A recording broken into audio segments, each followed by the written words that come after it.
Chapter 14. Tulip was the first to speak. Cripes almighty! What Howard Carter would give to read all this? Never mind Howard Carter. I felt so giddy and shaken. I was glad to be sitting down. Kiki's heart can't have survived, can it? I asked. It was mad to think it had. Yet hadn't Professor Kanwati mentioned something wrapped in linen jammed in the bottom of the jar? Won't know until you look, Tulip reasoned. The very idea that 3,000-year-old heart was still inside that jar made me feel strange in a different way. To think that part of Kiki might be here with us, his blood, his cells. I took a very deep breath. The jar lay between us on the bunk. The lid still off, I picked it up, braced myself. As I slid my hand deep inside, I half expected to touch something slippery and bloody. It wasn't, of course. It was dry and came away fairly easily. So what I know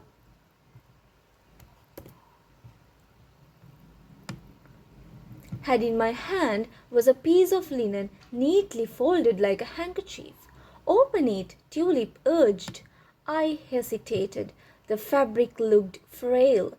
I don't think we should, I said. What if it falls apart?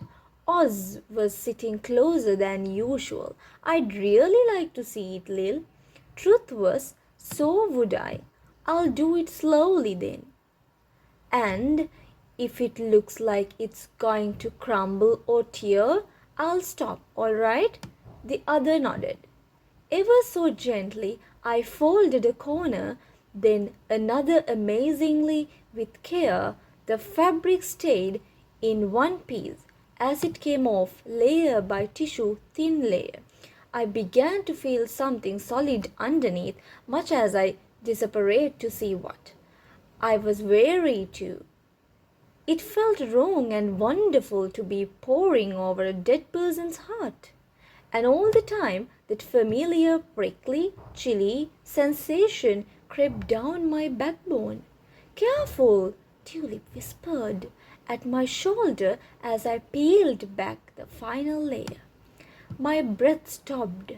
There was Kiki's heart, sitting in the palm of my hand, the size of a hen's egg. It looked like a cold of earth, flaky and mottled brown or rusty tip of a centuries-old spear. You could almost see from the way it tapered at one end that it was the shape of a heart.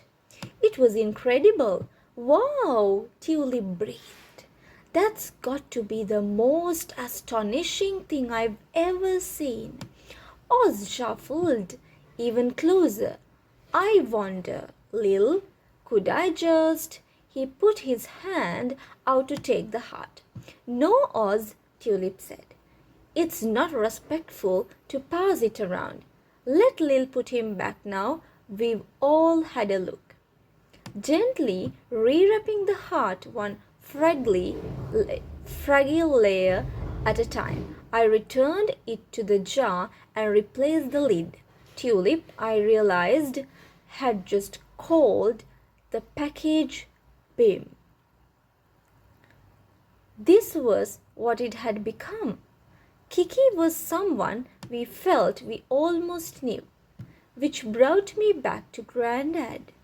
Lysandra's descriptions of fevers and lungs and hackdaw feet were all reminders of the strange ways the curse was working. As soon as we got to Lakshya, we had to find Kiki's burial spot and be quick about it too. With the sense of foreboding still hanging over us, who knew when and where the curse would strike again? One treasured day each year. I murmured, going over Lysandra's words. If we knew what date, then we might be able to work it out from where the sun shines.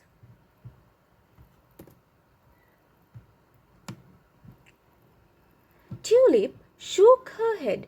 Too complicated anyway. Calendars were different back then. You're missing the point entirely, Oz groaned, rolling his eyes. We are looking for a spot directly above where Mr. Carter is digging, east facing, high up in the rock face. He made it sound simple, and maybe it would be. We certainly had more details now than he'd had a few days ago. You're right, Oz, I said. That's where we'll start, though the thought of searching inside of Mr. Carter made me more nervous than ever. I remembered the young man on the train who told me to keep an eye on him. Nobody, it seemed, quite trusted Mr. Carter. The last thing we wanted was him getting his hand on the jar. He might not have thought much of it 20 odd years ago, but if he knew what we knew now, well, he'd insist on examining it, putting it in a museum, or worse, taking it for himself. We could forget it going back to Maya's little tomb where it belonged.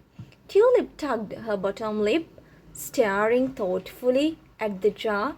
It's some story, isn't it? I nodded. It really was such a different story to the one the papers were telling, which was mostly all about Mr. Carter. And that, I realized grimly, was another problem. For here we were on our way to Egypt with Mrs. Mendoza, a newspaper writer in search of an exclusive. Tulip, Oz. I looked them both in the eye. You're not to tell your mum about this, got it? Tulip nodded so fast I thought her head might bounce off. Oz thought, sat back frowning. It's decent bit of news, he said. It was, and I felt bad about it because I liked Mrs. Mendoza very much, and it'd be a brilliant way to prove her priggish editor wrong. But we were here to return Kiki to private secret place, not blazon it all over the newspapers.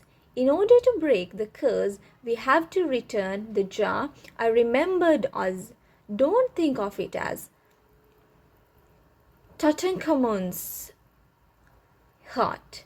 It's Kiki's, who never wanted to be famous in the first place. But it's a sort of scoop that could make Mama's career, Oz printed out. That's enough, Oz, Tulip warned. She needs to find a big story, he argued. I took a long, slow breath. How could I explain I was doing this for my granddad when all Oz wanted to do was help his mom? It was Tulip who settled it. If you mention this to anyone, I swear I'll tell Mama. She hesitated. Tell her what? Oz challenged. Tell her who you thought you saw at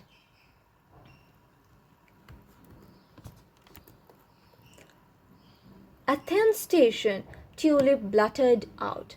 I turned to Oz, intrigued. Who did you think you saw at Athens station then? Because this was the first I'd heard of it. He looked tearily and angrily. I'm not saying you wouldn't believe me if I told you. An hour and a half later, we docked at Alexandria. It was quite something to be standing on Egyptian soil at last. I could sworn the soles of my feet actually tingled. From Alexandria, we caught a train to Cairo. I must fallen asleep eventually because when I opened my eyes, it was daylight. Oz and Tulip were still asleep. Mrs. Mendoza paused in her writing to point her pencil at the window. Look, she whispered. Cairo. I sat up, rubbing my eyes. We were coming into the city. The near building near the railway line were low, sand colored, packed right together.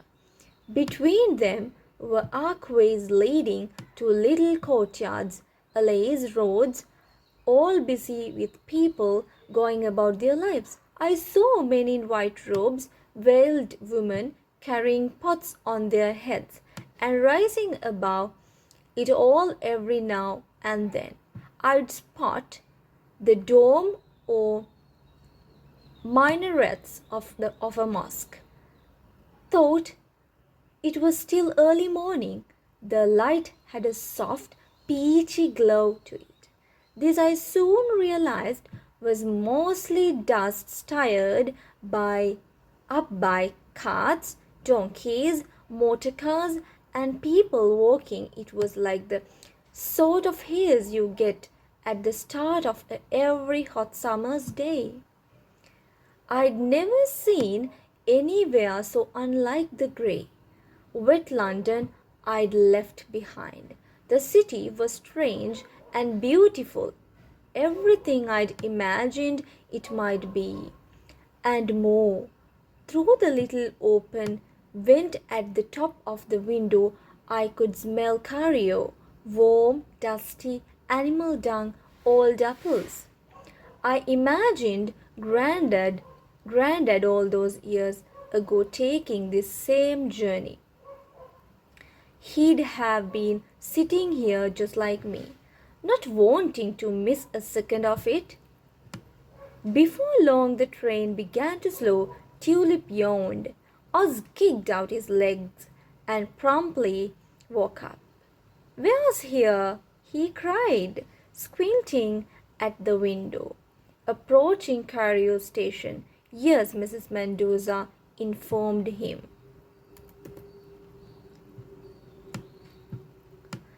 The part of the city we were now passing through had streets as wide as London's, lined with tall, white, expensive looking buildings. And like in London, there were street sellers, newsboys, all shouting about the traffic. Then, just before our train slid into the station itself, I caught sight of a horse lying in the road. It was still wearing its harness and looked rather dead. How awful! Tulip covered her eyes. It happens in our country too. You know, Oz remarked. I'd never seen a dead horse in London. And the fact no one had moved this poor thing. Carts, carriages, motor cars, donkeys simply carried on around it. Reminded me with a shivery thrill how far I was from home.